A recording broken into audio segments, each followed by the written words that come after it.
तो इस वक्त की बड़ी खबर आपको बता दें सुप्रीम कोर्ट से, जहां पर देश भर में बुलडोजर जस्टिस पर सुप्रीम कोर्ट अपनी गाइडलाइन जारी करेगा और इस पर अपना फैसला सुनाएगा। कोर्ट की कार्रवाई अंदर शुरू हो चुकी है। यहां पर सुप्रीम कोर्ट की तरफ से कहा गया है कि कार्रवाई शुरू हो, आपको बता दें कहा गया है कि किसी का घर उसकी उम्मीद होती है, कानून का शासन लोकतांत्रिक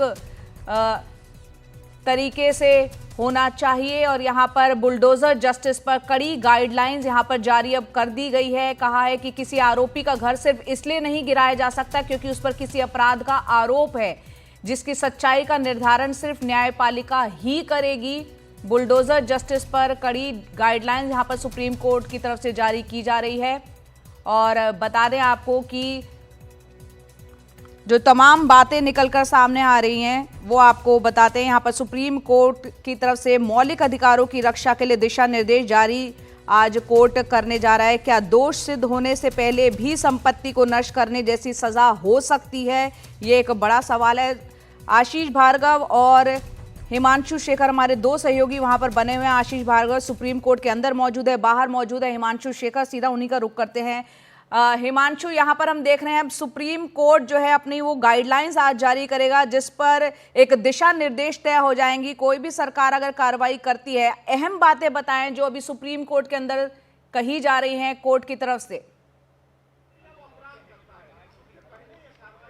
देखिए, जस्टिस गवई ने अभी थोड़ी देर पहले ये जजमेंट दिया है कि हम गाइडलाइंस जारी कर रहे हैं बुलडोजर जस्टिस के खिलाफ, और इसमें उन्होंने कहा है कि हम एक कड़ी गाइडलाइन हमने जारी करने का फैसला किया है। और जस्टिस गवई ने कहा है कि किसी भी आरोपी का घर सिर्फ इसलिए नहीं गिराया जा सकता क्योंकि उस पर किसी अपराध का आरोप है, जिसकी सच्चाई का निर्धारण सिर्फ न्यायपालिका ही करेगी। बहुत ही सख्त स्टैंड बुलडोजर जस्टिस के मामलों में सुप्रीम कोर्ट ने लिया है। और हमारे सहयोगी आशीष भार्गव ने अभी ये भी खबर दी है जया कि सुप्रीम कोर्ट में जजमेंट के दौरान ये कहा है जस्टिस गवई ने कि यदि राज्य कानून की उचित प्रक्रिया का पालन किए बिना ऐसी संपत्तियों को ध्वस्त करता है तो ये सही नहीं होगा। सुप्रीम कोर्ट में ये भी कहा गया है जजमेंट में कि यदि कार्यपालिका संपत्ति को ध्वस्त करता है तो वह कानून के नियमों का उल्लंघन है।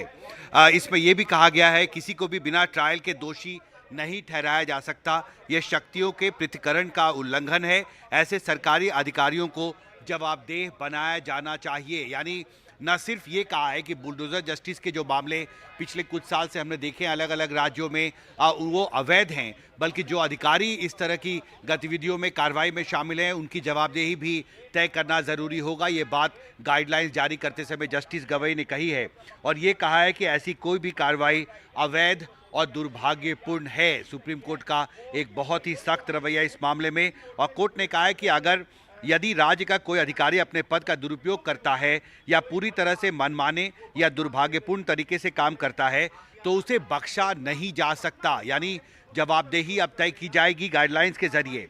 निर्दोषता की धारण आपराधिक न्याय शास्त्र का मूल पहलू है। और इसमें यह भी कहा, आशीष भार्गव लगातार ये अपडेट्स भेज रहे हैं जया, सुप्रीम कोर्ट में जस्टिस गवई ने कहा है निर्दोषता की धारणा आपराधिक न्यायशास्त्र का बुनियादी पहलू है। ऐसी मनमानी एक तरफा कार्रवाई का कानून के शासन वाले देश में कोई स्थान नहीं है।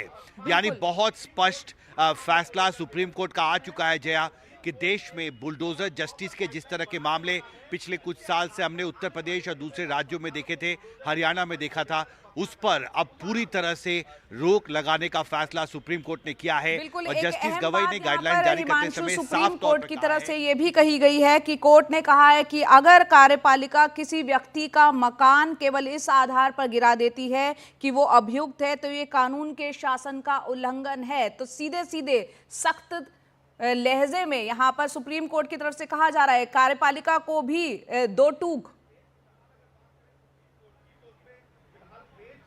निश्चित तौर पर और अधिकारियों की जवाबदेही की भी बात कही है जस्टिस गवई ने। मैं कोट करता हूं, आशीष भार्गव ने यह अपडेट दिया है कि जस्टिस गवई ने जजमेंट सुनाते समय यह कहा है कि यदि राज्य का कोई अधिकारी अपने पद का दुरुपयोग करता है या पूरी तरह से मनमाने या दुर्भाग्यपूर्ण तरीके से काम करता है तो उसे बख्शा नहीं जा सकता।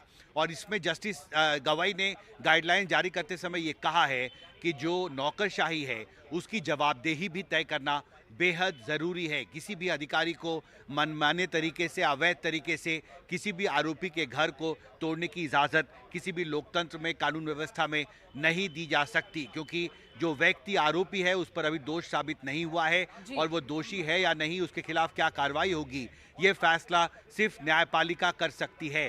कार्यपालिका ये फैसला नहीं कर सकती। किसी भी आरोपी के खिलाफ इस तरह की सख्ती नहीं बरती जा सकती।